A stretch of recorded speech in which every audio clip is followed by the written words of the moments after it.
So yesterday we have discussed some numericals related to the de Broglie's hypothesis, that is lambda is equal to h by p or p is equal to h by lambda. यावर आपण बघितलंय आणि D ब्रॉग्लीज hypothesis once again मी revise पण करून देतोय. आज आपल्याला त्याचं प्रूफ बघायचं आहे जे दिलेलं आहे डिव्हिजन आणि जर्मर यांनी in 1927, and for that they got the Nobel Prize. So proof for the de Broglie's hypothesis. So what is the de Broglie hypothesis?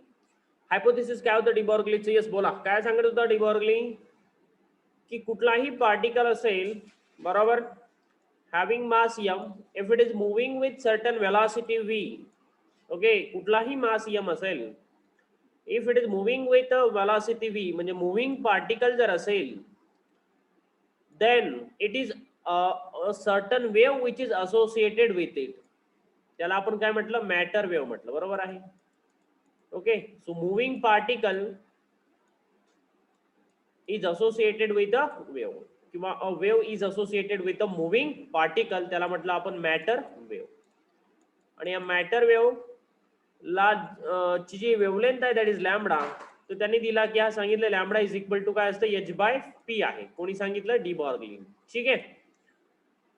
Now it times to prove that whether it is really a matter is a wave or whether really a particle is a wave. Okay, कारण त्याला actually ते initially हे hypothesis होतं, त्याला कुठलंही proof देण्यात आलं नव्हतं, कुठलंही प्रूफ नव्हतं, बरोबर आहे. But now by Davisson Germer experiment it is proved that की मॅटर सुद्धा किंवा एखादा पार्टिकल सुद्धा हा वेव्ह सारखा बिहेव करतोय, बरोबर आहे. वेव्ह सारखा बिहेव करणार आहे किंवा वेव्ह सारखा बिहेव करतो. मग याच्याशी कशा प्रकारे त्यांनी याला जोडलंय या हायपोथेसिसला ते पण आपण बघून घेऊया.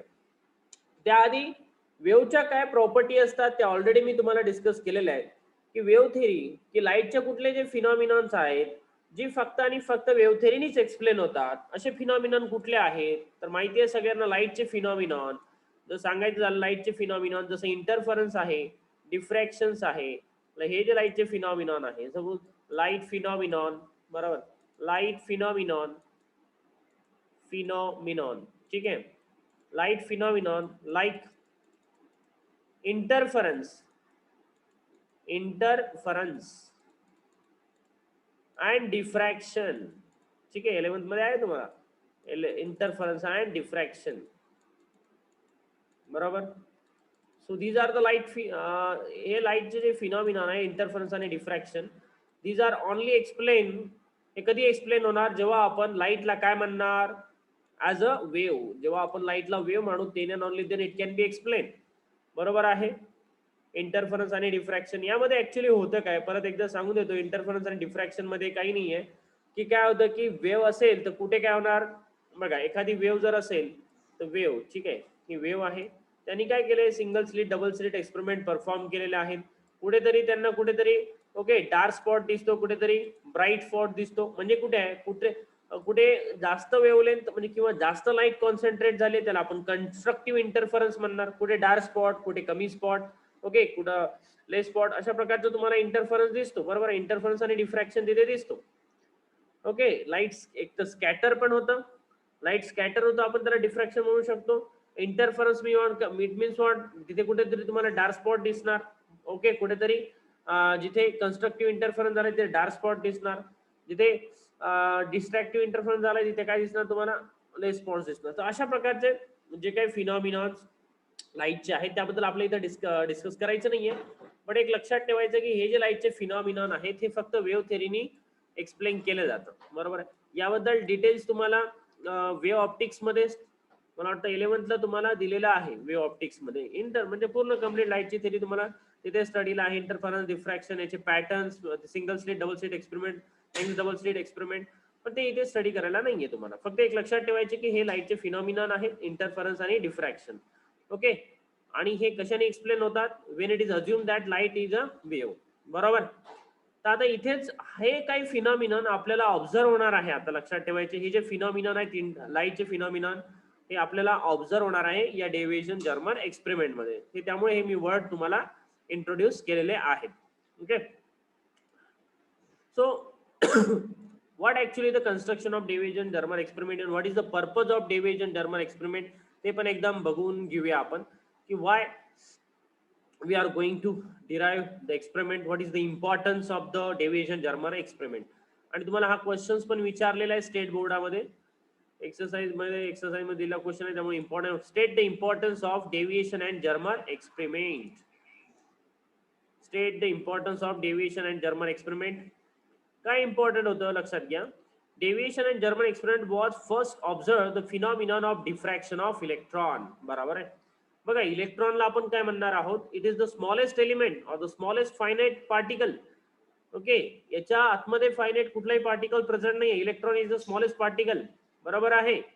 Electron is the smallest particle. आणि हा पार्टिकल असून सुद्धा बघा हा डिफ्रॅक्शन फिनॉमिनॉन डिफ्रॅक्शन फिनॉमिनॉन काय करतो, शो करतो. बघा, हा ऍक्च्युली काय सांगितलंय, पार्टिकल आहे. बरोबर, हा काय पार्टिकल. बरोबर, हा पार्टिकल जर मुव्हिंग मध्ये असेल, हा जर पार्टिकल इलेक्ट्रॉन जर मुव्हिंग मध्ये असेल तर डिबॉर्गली काय सांगतो, त्याच्यासोबत वेव्ह आहे. बरोबर आहे. मग हा जर वेव्ह असेल तर मग यांनी वेव्हचे फिनॉमिनॉन, हा वेव्हचे फिनॉमिनॉन शो करायला पाहिजे, लाईक इंटरफरन्स, डिफ्रॅक्शन, आणि तेच यांनी प्रूफ केलेलं आहे. बघा बघा डिबॉर्गलीनी काय सांगितलं, एखादं मुव्हिंग पार्टिकल असेल, कोणी, तुम्ही, आम्ही, मी, गाडी, car, what ever it may be, या सगळ्यांशी असोसिएटेड काय असतं, एक मॅटर वेव्ह असतं. बरोबर आहे. पण तुम्ही, आम्ही सगळे यांचे मासेस जास्त आहे, त्यामुळे आपल्याशी असोसिएटेड असणारी जी काही वेव्हलेंथ असणार, मॅटर वेव्ह असणार, ती 10⁻⁻27 च्या रेंज मध्ये दिसणार. It means that it is very very small. Okay, it is very very small. But for a very very small element like electron, इलेक्ट्रॉनच्या बाबतीत ही वेव्हलेंथ जी आहे, that is de Broglie's wavelength, can be having a significant value. त्याला significant एक value मिळतं, that is having the some significant value. So we have tested this particular electron. Deviation आणि Germany काय केलंय, डेव्हिएशन आणि जर्मनी काय केलंय, या इलेक्ट्रॉनला टेस्ट केलंय. बरोबर आहे. इलेक्ट्रॉनला मोशन मध्ये आणलं. इलेक्ट्रॉनला मोशन मध्ये आणलं तर अकॉर्डिंग टू द डिबॉर्गलीज त्याच्यासोबत त्याची मॅटर वेव्ह असणार. बरोबर आहे. मॅटर वेव्ह आहे तर डेफिनेटली त्यांनी काय शो करायला पाहिजे, हा वेव्हचे फिनॉमिनॉन शो करायला पाहिजे, जसं इंटरफरन्स आहे, डिफ्रॅक्शन. तर तेच ऍक्च्युअली इथे झालेलं आहे. So deviation and Germer experiment was first observe the phenomenon of diffraction of electron. Diffraction of electron, the observation. Diffraction म्हणजे काय, की कुठे कुठे काहीतरी जास्त, ओके, जास्त इलेक्ट्रॉन प्रेझेंट आहे, कुठे काहीतरी कमी इलेक्ट्रॉन प्रेझेंट आहे. बरोबर आहे. म्हणजे कुठेतरी कन्स्ट्रक्टिव्ह इंटरफरन्स होतो आहे, कुठे डिस्ट्रक्टिव्ह इंटरफरन्स होतो आहे. बरोबर आहे. So observation made in this experiment implies that the electrons form a diffraction pattern on scattering and that particles could show wave-like properties. काही नाही आहे की त्यांचं ऑब्झर्वेशन, जे काही एक्सपेरिमेंटचं ऑब्झर्वेशन होतं त्यावरून त्यांनी इम्प्लाइज केलं की इलेक्ट्रॉन सुद्धा डिफ्रॅक्शन आणि डिफ्रॅक्शन सारखा पॅटर्न शो करतो. ठीक आहे. म्हणजे हा एक्सपेरिमेंट, या एक्सपेरिमेंट काय व्हेरीफाय केलं, experiment verify the de Broglie's hypothesis for existence of the matter waves, for existence of the matter wave. So this is the importance. हे इम्पॉर्टंट तुम्ही लर्न करून घ्यायचं आहे, विचारला जाऊ शकतो तुम्हाला. आणि डिस्कस द डेव्हिएशन आणि जर्मन एक्सपेरिमेंट, हे तुम्हाला दिलेलं नाहीये बोर्डामध्ये, बघा याला स्टार केलेलं नाहीये, पण तरी सुद्धा इम्पॉर्टंट आहे. याला सुद्धा तुम्ही प्रिपेअर करून ठेवायचं आहे. Describe the Davisson and Germer experiment heading दिलेलं आहे आजचं. Deviation and Germer experiment importance लिहून घ्या नंतर नोट्स मधनं. आता आपण काय लिहितो आहे, डिस्कस करतोय त्याचं construction and working of the experimental set, जे काही त्याचं एक्सपेरिमेंटल सेटअप होतं इन डिटेल्स आपण त्याला स्टडी करणार आहोत. Okay, finally what we have to prove that electron it behaves as a wave. Electron हा पार्टिकल जरी असला, when it moving with certain velocity then it behaves as a wave. म्हणजे वेव्हच्या जे फिनॉमिनॉन्स आहेत, जसं इंटरफरन्स, डिफ्रॅक्शन, त्यांनी शो करायला पाहिजे. आणि हेच डेव्हिएशन आणि जर्मननी काय केलंय, शो केलंय त्यांच्या एक्सपेरिमेंट मधून. Okay, let us see the experiment Davisson Germer experiment नाव. इथपर्यंत क्लिअर आहे सगळ्यांना? Okay, good. लक्षात घ्या फक्त. So describe the Davisson and Germer experiment, हा क्वेश्चन विचारला जाऊ शकतो. तर first of all, very very important, construction of this deviation and Germer experiment. ओके, आता इथे तर फक्त पहिल्यांदा इनिशियली सगळ्यांनी लक्ष द्यायचं आहे स्केमॅटिक डायग्राम कडे, आणि क्लास संपल्या हा पूर्ण एक्सपेरिमेंट सगळ्यांनी व्यवस्थित लिहून काढायचं आहे. ठीक आहे, ओके, लक्ष द्या. बघा काय काय कन्स्ट्रक्शन आहे, वन बाय वन लक्ष द्या मी जे सांगतोय. फर्स्ट ऑफ ऑल, ओके, जे सांगतोय फक्त त्याकडे लक्ष द्यायचं. इनिशियली जे सांगतोय त्या सिक्वेन्सनी जायचं, बाकी कशाकडे बघायचं नाही. ओके. इथे बघा एक फिलामेंट दिसतंय F. It is a tungsten filament which is use for the emission of electron. Tungsten filament use केलाय त्यांनी एमिशन ऑफ इलेक्ट्रॉनला, इलेक्ट्रॉन एमिशन साठी. टंगस्टन फिलामेंट, एक फिलामेंट लावलेला, एक छोटासा फिलामेंट, त्याला थोडंसं बाहेर ड्रॉ करतो मी, दिसत असेल तर तुम्हाला बघा. त्यामुळे अशा प्रकारचा फिलामेंट दिलाय त्यांनी, बरोबर. इथे फिलामेंट आतमध्ये, ठीक आहे, आणि हा फिलामेंट, आणि इकडे कुठेतरी कनेक्शन दिलेलं आहे, दिसतंय कनेक्शन सगळ्यांना. ओके, हे कनेक्शन्स वगैरे काय ते बघूया. तिथे काय दिलंय तुम्हाला, एलटी. काय दिलंय तुम्हाला, एलटी. काय दिलंय तुम्हाला, एलटी. ओके, हा. सो हा टंगस्टन फिलामेंट, त्याला म्हटलं आपण एफ, हा कनेक्टेड आहे. कुठे कनेक्टेड आहे, लो पोटेन्शियल. लो पोटेन्शियल असते इथे, त्याला म्हटलं जातं LT, low potential, very small, म्हणजे 6 व्होल्ट 12 व्होल्टची इथे काहीतरी बॅटरी सप्लाय, इथे बॅटरी व्होल्टेज दिलेलं आहे त्यांनी. ठीक आहे, let us suppose this is the positive terminal, this is the negative terminal. Okay, but as compare to this high potential, okay, हा एक लो पोटेन्शियल आहे, 6 व्होल्ट 12 व्होल्टची काहीतरी बॅटरी सप्लाय केलं असेल, आणि इथे टंगस्टन फिलामेंट आहे. ओके, आणि हा tungsten filament completely vacuum chamber मध्ये प्लेस केलाय त्यांनी. बघा हा आतमध्ये आहे टंगस्टन फिलामेंट, क्लिअर आहे. आता इथून काय होणार, तुम्ही इथे सप्लाय देणार याला, तर टंगस्टन फिलामेंट म्हणजे जस्ट आपलं तो टंगस्टन फिलामेंट म्हणजे काय आहे की याचं वर्क फंक्शन खूप लो आहे, बरोबर आहे. टंगस्टनचं म्हणजे हा थोडासा त्याला एनर्जी मिळाली की तो काय करणार, इलेक्ट्रॉन इमिट करायला सुरुवात करणार, बरोबर आहे. ज्याचं वर्क फंक्शन कमी, तुम्हाला माहित आहे, ते काय करतात, इलेक्ट्रॉन इजेक्ट करतात फास्ट, फटाफट इलेक्ट्रॉन काय करतात, इमिट करतात. कोण, ज्याचं वर्क फंक्शन कमी आहे. इथे टंगस्टन फिलामेंट आहे, इथे तुम्हाला लो पोटेन्शियल, ओके, व्होल्टेज लावलेलं आहे, तर तो काय करणार, तरी सुद्धा इथून इलेक्ट्रॉन एमिट्स करणार, बरोबर आहे. आता इलेक्ट्रॉन एमिट झालेले आहेत, तर या इलेक्ट्रॉन्सला नंबर ऑफ इलेक्ट्रॉन असतील, कधी एक इलेक्ट्रॉन असणार, हे एका इलेक्ट्रॉन साठी परफॉर्म करणार आहोत, आणि नंबर ऑफ बीम साठी सुद्धा आपण परफॉर्म करणार आहोत. आता हे बीम, आता हे इलेक्ट्रॉन्स या ठिकाणी आपल्याला इम्पॅक्ट करायचे किंवा काय करायचे, इन्सिडेंट करायचे निकेल क्रिस्टलवर, बरोबर आहे. तर निकेल क्रिस्टलवर इन्सिडेंट करते वेळी हे काहीतरी एका in the form of beam incident करायचे. कसे इन्सिडेंट करायचे, in the form of beam.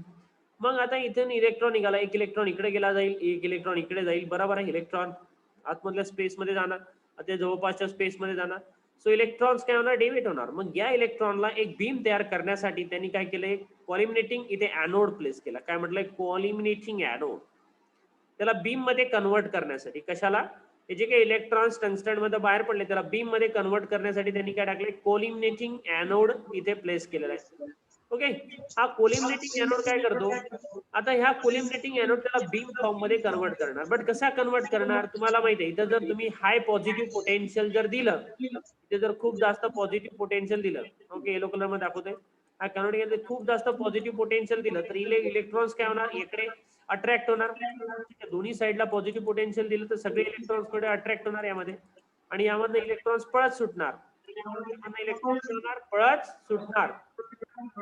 तो आहे का आवाज, ओके.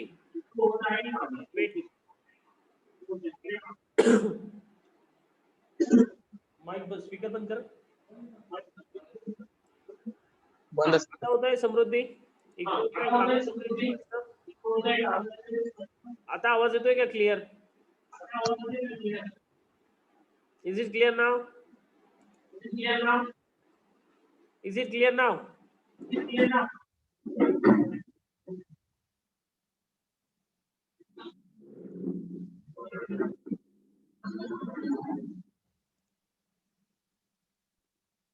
ओके ओके ओके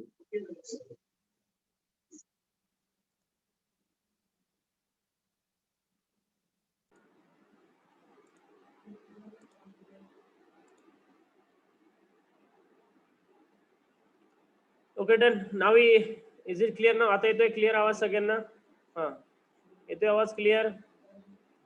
बघा, once again I will repeat the Davisson Germer experiment मध्ये आपण बघा इथपर्यंत आलो होतो. हा, कुठपर्यंत आलंय? हा, इथे लो लो टर्मिनल आहे, इकडे हाय टर्मिनल. ओके, जिथे हाय पोटेन्शियल. आता इथे हाय पोटेन्शियल दिलेला आहे, इथे पॉझिटिव्ह टर्मिनल सप्लाय केलेला आहे. जे काही इलेक्ट्रॉन्स इथून एमिट होणार ते इलेक्ट्रॉन्स या पॉझिटिव्ह टर्मिनल कडे काय होणार? अट्रॅक्ट होणार आणि it forms a beam. It forms a beam of electron. म्हणजे कोलिनेटिंग एनोडचं वर्क काय काम आहे? तो काय करणार? एक बीम ऑफ इलेक्ट्रॉन काय करणार? एक इलेक्ट्रॉन बीम तयार करणार आणि इथून पुढे एक इलेक्ट्रॉन बीम तुम्हाला दिसणार. ही इलेक्ट्रॉन बीम त्यांनी काय केलं? एक निकेल क्रिस्टलवर काय केलेलं आहे? इन्सिडंट केली. बरोबर आहे? कशावर? आणि निकेल क्रिस्टलवर इन्सिडंट केली. निकेल क्रिस्टल बघा इन्क्लाइन शेपला आहे. ओके, काय होणार? इन्सिडंट केल्यानंतर जे काही इलेक्ट्रॉन बीम आहे ती काय होणार? रिफ्लेक्ट होणार. काय होणार? रिफ्लेक्ट होणार. ओके, इथपर्यंत बघा. आता वर्किंग ऍक्च्युअल मध्ये बघत नाहीये आपण, वर्क प्रत्येक याच्यामधले टर्म्स लक्षात घेतो आहे. ओके, आता इथे तुम्हाला काय दिसत आहे बघा? हा लो, हा हाय टर्मिनल दिसतोय, हाय पॉझिटिव्ह पोटेन्शियल टर्मिनल इथे तुम्हाला सप्लाय केलेला आहे. कशाला? तो या कोलिनेटिंग एनोडला. पॉझिटिव्ह टर्मिनल आहे तो जास्तीत जास्त. म्हणजे काय करणार? इथे तुम्ही जास्तीत जास्त पोटेन्शियल प्रोव्हाइड करू शकता, त्यामुळे जास्तीत जास्त इलेक्ट्रॉन्स याच्याकडे काय होणार? अट्रॅक्ट होणार. बरोबर आहे? काय होणार? जास्तीत जास्त पोटेन्शियल काय करणार? अप्लाय करणार, जेणेकरून इथे जास्तीत जास्त इलेक्ट्रॉन कलेक्ट होणार आणि प्रॉपर इलेक्ट्रॉन बीम काय करणार? तो फॉर्म करणार. मग हा इलेक्ट्रॉन बीम त्यांनी निकल क्रिस्टलवर इन्सिडेंट करणार आहे.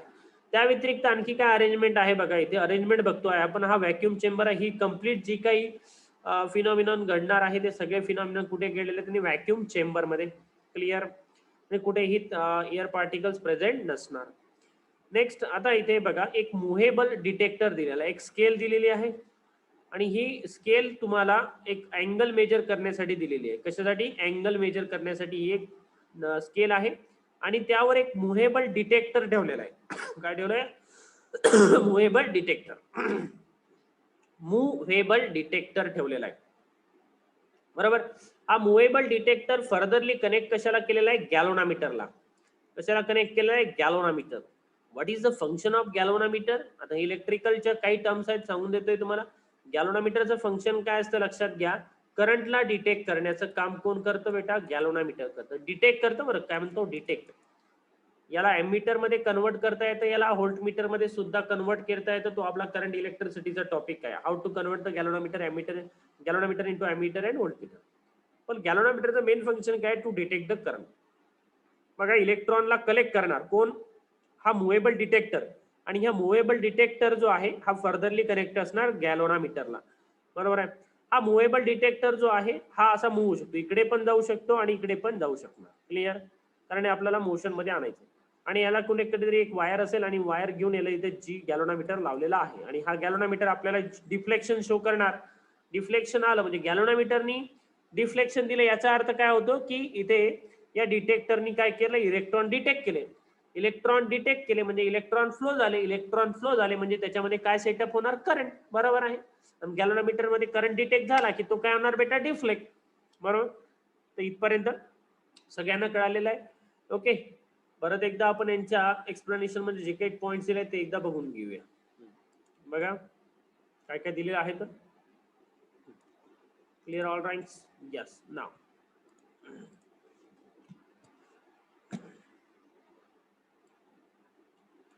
the wave property electron was confirmed experimentally in 1927 by the Davies. हे तर मी तुम्हाला आधी सांगितलेलं आहे की 1927 मध्ये डेव्हिएजननी. ओके, काय प्रॉब्लेम आहे आता? मधुसूदन निहाल जल्दी ज्वाइन क्या करो यार, तुम बहुत लेट ज्वाइन कर दो. ज्वाइन होते जाओ जल्दी. ठीक है? The wave property of electron was confirmed experimentally in 1927. Wave property कधी डिटेक्ट झालेली आहे? ही 1927 मध्ये. कोणी प्रूफ केलेली आहे? Deviation German. स्कीमॅटिक डायग्राम आताच आपण स्टडी केलेली आहे. क्लिअर?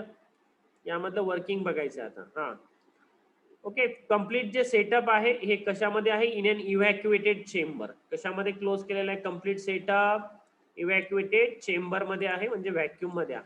ओके. एक इलेक्ट्रॉन गन त्यांनी म्हटलेला आहे. It uses an electron gun device to produce the electron. So electron gun, इथे गन शेप दिसत आहे, बरोबर आहे.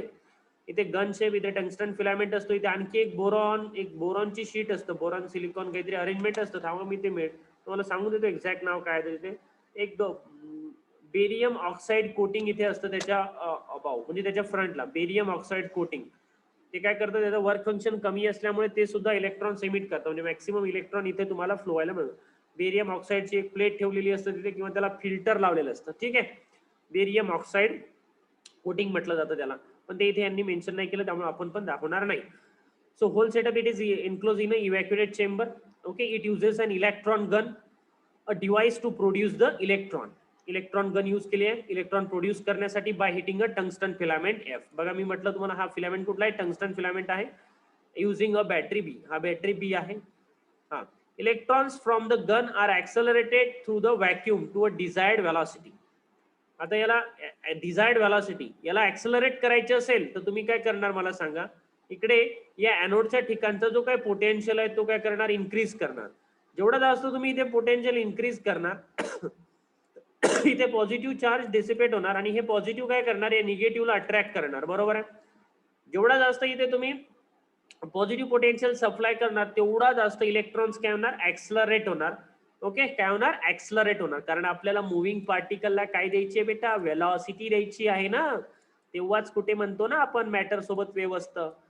कोण सांगितलं, अरे कोणी सांगितलं, डिबॉर्गली काय सांगतो, पार्टिकल मुव्हिंग मध्ये असेल तेव्हाच त्याच्यासोबत वेव्ह असतं ना. मग हा इलेक्ट्रॉन नुसता बाहेर काढून फायदा नाही आहे टंगस्टनच्या बाहेर. याला तुम्ही फिलामेंटच्या बाहेर काढला, टंगस्टनच्या बाहेर काढला, इलेक्ट्रॉन बाहेर आहे, काही फायदा नाहीये. त्याला हाय व्हेलॉसिटीने मूव्ह करावं लागेल, आणि त्याला ऍक्सलरेट करण्याचं काम करतं हा एनोड, कोलेटिंग एनोड. आणि त्याला जो एक टर्मिनल कनेक्ट केलेला आहे हाय पोटेन्शियलचा, ठीक आहे, तो त्याला ऍक्सलरेट करण्याचं काम करणार आहे. ओके, सो हा एक प्रकार, by supplying suitable accelerating potential we can increase the velocity of that particular electron. Clear, इथपर्यंत काही डाऊट नाहीये कोणाला. नेक्स्ट यामध्ये now this particular beam of electron falls on the nickel crystal. आता वर्किंग मध्ये चाललेलो आहे आपण, ठीक आहे. आता डायरेक्टली वर्किंग बघूया. हा बघा आता वर्किंग मध्ये बघा, वर्किंग मध्ये मी ऍक्च्युअली ते एक्सप्लेनेशन नंतर बघूया. फक्त डायग्राम मधून वर्किंग एकदा लक्षात घ्या, मी काय काय सांगतो. फक्त आता व्यवस्थित लक्ष द्यायचं आहे. इथून पुढचा टॉपिक हा थोडासा तुम्हाला अवघड जाऊ शकतो, फक्त लक्ष द्या. काय म्हणतोय मी, लक्ष द्या. हा, काय सांगितलंय, इथून इलेक्ट्रॉन बीम जो आहे निकेल क्रिस्टलवर इन्सिडेंट होणार. निकेल क्रिस्टल त्याला काय करणार आहे, रिफ्लेक्ट करणार, बरोबर आहे. आणि इकडे स्केल लावली आणि इथे डिटेक्टर आहे. तर ऍक्च्युअल झालं काय की इलेक्ट्रॉन बीम आलेत आणि इलेक्ट्रॉन अशा प्रकारे इथे स्कॅटर झाले आणि इकडे कुठेतरी इन्सिडेंट झाले, बरोबर. तर काय झालं, इनिशियली जेव्हा इथे very low potential, let suppose इथे त्यांनी एक ग्राफच्या माध्यमातून मी तुम्हाला समजावून सांगतोय. Let us consider one graph first of all. Okay, this is nothing but the intensity of electron. Let's suppose this is the let us take this particular graph. याला काय घेता येईल आपल्याला, intensity. Okay, intensity घेता येईल. Yes, we can take it as an intensity. याला म्हणूया आपण इंटेन्सिटी ऑफ इलेक्ट्रॉन. कशाला, y axis ला म्हणूया intensity of electron. Intensity of electron. Clear. Next हा जो आहे तुमचा एक्स ऍक्सिस वर, याला म्हणूया आपण अँगल. हा जो अँगल आपल्याला भेटणार, बरोबर. मला सांगा, हा अँगल बघा, हा थीटा जो अँगल आहे तो अँगल आपण इथे डेव्हिएट करणार आहोत. कारण हा डिटेक्टर जो आहे, हा डिटेक्टर बघा इथून मूव्ह करणार, आपण इथून मूव्ह करणार, इकडे आणणार, म्हणजे अँगल काय करणार, इन्क्रीज करत नेणार आहोत आपण, बरोबर. Angle we are increasing the angle, we are going to increase the angle. अँगलला आपण काय करणार आहोत, इन्क्रीज करणार आहोत. Clear. Next, what actually happen, intensity of electron versus angle. आणि एका काही पोटेन्शियलला, एका पर्टिक्युलर पोटेन्शियलला, सपोज इथलं पोटेन्शियल आपण स्टार्टिंगचं जे आहे हे खूप कमी ठेवलंय पोटेन्शियल, ठीक आहे, खूप कमी पोटेन्शियल ठेवलेलं आहे. इथे सुद्धा ब्लॅक बॉडी रेडिएशन स्पेक्ट्रम सारखा ग्राफ दिसू शकतो, पण आपण त्याला सांगू शकत नाही. ओके, बघा एक छोटंसं पहिल्यांदा इनिशियल काहीतरी पोटेन्शियल ठेवलेलं आहे, या accelerating potential by means of that. Initially ठेवला आपण 20 व्होल्ट. 20 व्होल्टला काहीच रिफ्लेक्शन नाहीये, म्हणजे इलेक्ट्रॉन सगळीकडे काय दिसणार, सेम दिसणार. इथे पण करंट डिटेक्ट नाही होणार, बरोबर. एवढा करंट डिटेक्ट होणार नाही सगळीकडे. तुम्ही जर हा मुव्हेबल डिटेक्टर मूव्ह केला तर सगळीकडे युनिफॉर्म करंट तुम्हाला दिसणार, एक छोट्याशा व्होल्टेज साठी, बरोबर आहे. but as you are increasing the voltage, as you are going to increase the voltage, then okay, up to a significant value, म्हणजे हा दाखवतोय 54 volt to 66 volt. I think त्याची व्हॅल्यू जी आहे पीक व्हॅल्यू जी असतं ती आहे तुमची 50 किंवा 54 to 68 ही रेंज आहे. 54 to 68. Let us see the range of that particular voltage, okay, for which it shows the maximum deflection, for which it shows the maximum deflection. The maximum deflection कधी show करतं? It shows the maximum deflection at an angle of, or the voltage 54 volt. 54 व्होल्टला ते maximum deflection show करतं. Okay, maximum deflection म्हणजे काय? 54 व्होल्टला बघा graph कशा प्रकारे येतोय. अशा प्रकारचा काहीतरी ग्राफ तुम्हाला दिसला. कशाला? 54 व्होल्टला. हे बघा, हा जो ग्राफ आहे हा ग्राफ 54 व्होल्टचा आहे. ओके, इनिशियली 20 व्होल्ट 30 व्होल्टला तुम्हाला इलेक्ट्रॉन स्कॅटरिंग दिसलेत, but it is scatter over uniform scattering दिसलाय कशाचं? Electrons. But as you are increasing the voltage, आणि जेव्हा तुम्ही 54 व्होल्ट काय केलंय, व्होल्टेज ठेवलेलं आहे इथे एक्सेलरेटिंग पोटेन्शियल बघा इथे, त्यामुळे काय झालं बघा, 54 व्होल्टमुळे काय झालं असेल, इथे इलेक्ट्रॉन्स ऍक्सेलरेट झाले, इलेक्ट्रॉनची वेलॉसिटी वाढली. ओके, तेवढ्या वेलॉसिटीने ते इलेक्ट्रॉन्स काय झाले? इम्पेंज झाले. ओके, आता त्याच्यासोबत असोसिएटेड काय झालं? वेव आली. या वेवमुळे काय झालं बघा, आता बघा तुम्हाला करंट सगळीकडे कॉमन दिसणार नाही. ओके, हा फिनॉमिनॉन काय सांगतो बघा. आता इथे बघा, या ठिकाणी वेगवेगळे मी तुम्हाला इथे लाईन्स ड्रॉ करतो आहे, त्यावरनं तुम्हाला कळून येईल. ही एक लाईन आहे, ही एक लाईन आहे, ही एक लाईन आहे, ही एक लाईन आहे, हे these are the lines. Now इथला हा अँगल आहे, हा अँगल बघा हा असेल तुमचा 20 डिग्री. इथून इनिशिएट केला अँगल,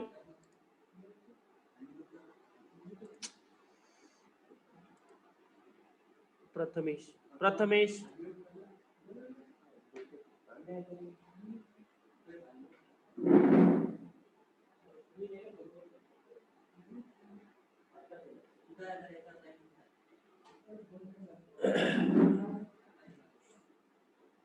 म्यूट करत जा. मीटिंग स्टार्ट असतं ना, ती मीटिंग रेकॉर्डेड असतं. तुम्ही असं करू नका. इको प्रॉब्लेम म्हणजे असे प्रॉब्लेम नाही यायला पाहिजे, डिस्टर्ब होतं ना लेक्चर.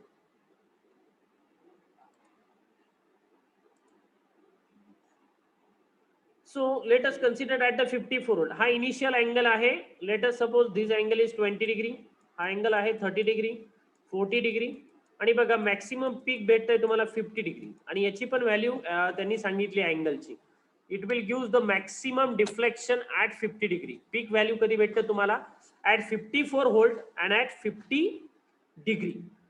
बघा याचा अर्थ काय होतो, जे काही आता आपण इथे ग्राफ प्लॉट केला त्याचा अर्थ काय होतो की इनिशियली बघा हा डिटेक्टर जो हा डिटेक्टर इनिशियली या पोझिशनला आहे, डिटेक्टर 20 डिग्रीला, बरोबर आहे. त्यावेळेला त्यांनी ऑब्झर्व केला या गॅलोनामीटर मध्ये करंट खूप कमी दिसला त्यांना, बरोबर आहे. हे बघा ही करंटची व्हॅल्यू आहे, इथली इथे जे काही असणार ही करंटची व्हॅल्यू, इथे जे काही असणार ही करंटची व्हॅल्यू, आणि ही आहे तुमची अँगलची व्हॅल्यू. याच्याशी असोसिएटेड ही करंटची व्हॅल्यू, आणि इकडे अँगल, इकडे करंटची व्हॅल्यू, इकडे अँगल, इकडे करंटची व्हॅल्यू, अँगल. बघा करंट कुठे मॅक्सिमम दिसलाय तुम्हाला? When you move the movable detector at 50 degree. म्हणजे हा जो डिफ्लेक्शन आहे, जेव्हा हा हे डिफ्लेक्शन 50 डिग्री असेल तेव्हा तुम्हाला गॅलोनोमीटरचा करंट हा मॅक्सिमम दिसलेला आहे, बरोबर.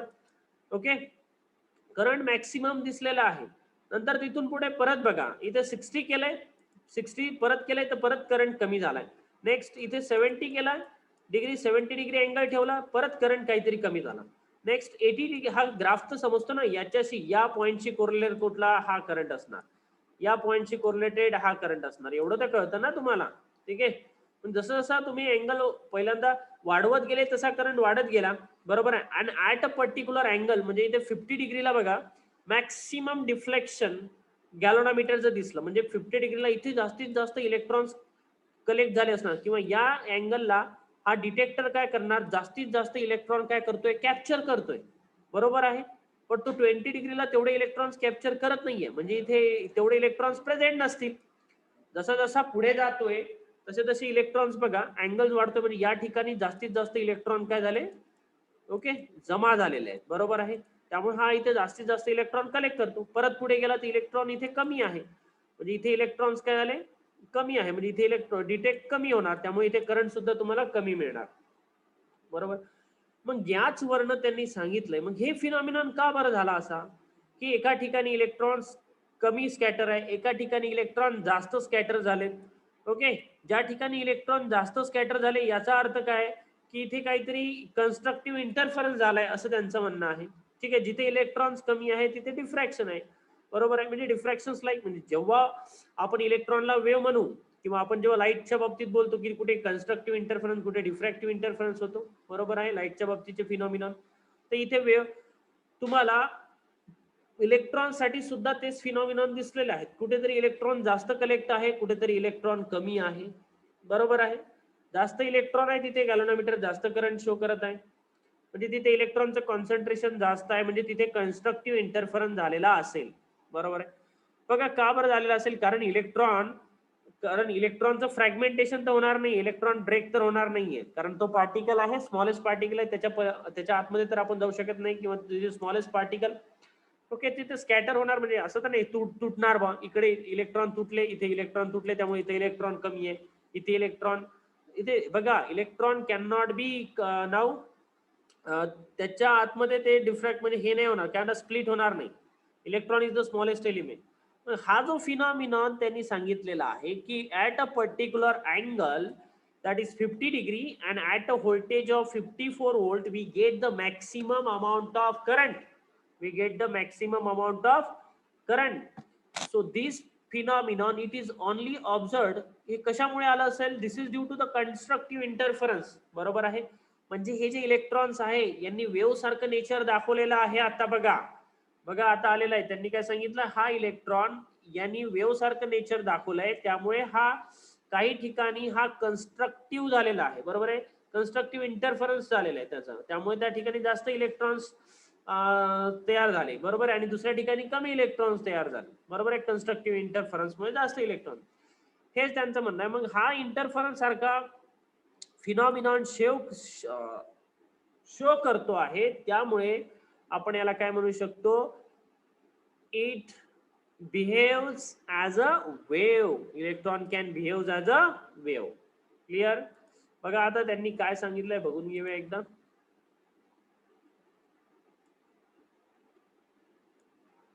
ओके, मी आधीच सांगितलंय थोडंसं कॉन्सन्ट्रेशन द्यावं लागेल, एकदम डायरेक्टली करणार पण नाही, परत एकदा मी रिवाइज पण करून देणार आहे. This beam of electron falls on the nickel crystal and it's scattered in different direction by the atoms of the crystal. Okay, इथपर्यंत काही प्रॉब्लेम नाही. Scattered electrons were detected by an electron detector and the current was measured with the help of galvanometer. हे electrons जे आहेत scattered electron, हे आपण electron detector जे movable आहे, इलेक्ट्रॉन डिटेक्टर आहे ना मुव्हेबल, या मेजरेबल स्क्रीनवर लावलेला आहे ना. बरोबर, इथे दिसत नाही तुम्हाला. ओके बघा इथे दिसेल या ठिकाणी, बघा हा आहे मुव्हेबल डिटेक्टर, याच्या पलीकडे गॅल्व्हनोमीटर लावलेला आहे. बरोबर, हा इलेक्ट्रॉनला डिटेक्ट करणार, म्हणजे इलेक्ट्रॉन फ्लो होण्यानंतर करंट तो डिटेक्ट करेल. Clear? Next, scattered electrons were detected झालं by moving the detector. Now we are moving the detector. आता डिटेक्टर आपण मूव्ह केलाय on a circular scale. Scale कशी आहे, सर्क्युलर आहे. The intensity of scattered electron beam was measured for different values. आता तुम्ही काय केलंय, करंट मेजर केलेला आहे for different theta. Let us suppose initially तुम्ही थीटा ठेवला 20 degree and you have find out the current is equal to 0.1 micro ampere. बराबर आहे. नेक्स्ट, अरे इलेक्ट्रॉनच्या बाबतीत याच्यापेक्षा पण कमी असू शकतो. ठीक आहे, मी काहीतरी हायपोथेटिकल अशाच अज्युम केलेल्या व्हॅल्यू इथे लिहितो. Next, theta is equal to 30 degree, काय होणार, करंट आणखी थोडासा वाढलेला दिसणार, लेट सपोज 0.2 मायक्रो अँपियर. नंतर आणखी थीटा वाढवलाय मी 40 डिग्री. कलेक्टरनी जो असतो ना, तो तिथला मुव्हेबल कलेक्टर, त्यांनी आणखी इलेक्ट्रॉन कॅप्चर केले. I is equal to 0.4 micro ampere. बघा करंट वाढत आहे, करंट काय होत आहे, वाढत आहे. आणि theta is equal to 50 degree. 50 डिग्रीला त्यांना असं ऑब्झर्व झालं, कोण सांगतंय, मी नाही, डेव्हिएशन जर्मन, 0.5 मायक्रो अँपियर. हे करंटच्या व्हॅल्यू मी अज्युम केलेले आहेत. ठीक आहे, फक्त तुम्हाला समजण्यासाठी सांगतोय की अँगल वाढला, करंटचं डिफ्लेक्शन सुद्धा वाढलेलं आहे. ठीक आहे, बघा. So by moving the detector on a circular scale, the intensity of scattered electron beam was measured for different values of scattering angle, that is theta. Okay, so now the next very other पुढचं statement खूप important आहे. हा, पुढचे दोन statement लिहावंच लागणार. Scattering intensity was not found to be uniform in all direction. बरोबर आहे. ही स्कॅटरिंगची इंटेन्सिटी जी होती ती सगळीकडे युनिफॉर्म आहे का? नाही. बरोबर आहे. कारण बघा ही तुमचा हे बघा कुठे स्कॅटरिंगची इंटेन्सिटी लो आहे, कुठे इंटेन्सिटी काय हाय आहे, परत इथे पलीकडे इंटेन्सिटी काय लो आहे. म्हणजे इट इज युनिफॉर्म नाहीये. The intensity pattern resemble to the diffraction pattern, यालाच डिफ्रॅक्शन म्हणतो आपण. बरोबर आहे. कुठे कसं डार्क स्पॉट आहे, लाईट कसं शो करतो, कुठे डार्क स्पॉट, कुठे ब्राईट स्पॉट, कुठे डार्क स्पॉट, कुठे ब्राईट स्पॉट. बरोबर आहे. Diffraction pattern with peaks corresponding to a constructive interference. बरोबर आहे. इथे पीक आलेला आहे. बरोबर, त्याच्या ठिकाणी काय होऊ शकतं, त्याला काय म्हणू शकतो आपण, कन्स्ट्रक्टिव्ह इंटरफरन्स झाला असू शकतो. And though two and two regions, and जे बाकीचे रिजन्स आहेत तिथे काय झालंय, डिस्ट्रक्टिव्ह इंटरफरन्स. इथे काय झालंय, जिथे इंटेन्सिटी जास्त आहे तिथे कन्स्ट्रक्टिव्ह इंटरफरन्स, जिथे इंटेन्सिटी लो आहे तिथे काय, destructive interference. Destructive interference. Okay, बरोबर. त्यामुळेच तिथे कुठेतरी करंट जास्त मिळाला आणि कुठे करंट कमी मिळाला. आणि हे जे डिफ्रॅक्शन आहे हे कोणाची प्रॉपर्टी आहे, दिस इज द प्रॉपर्टी ऑफ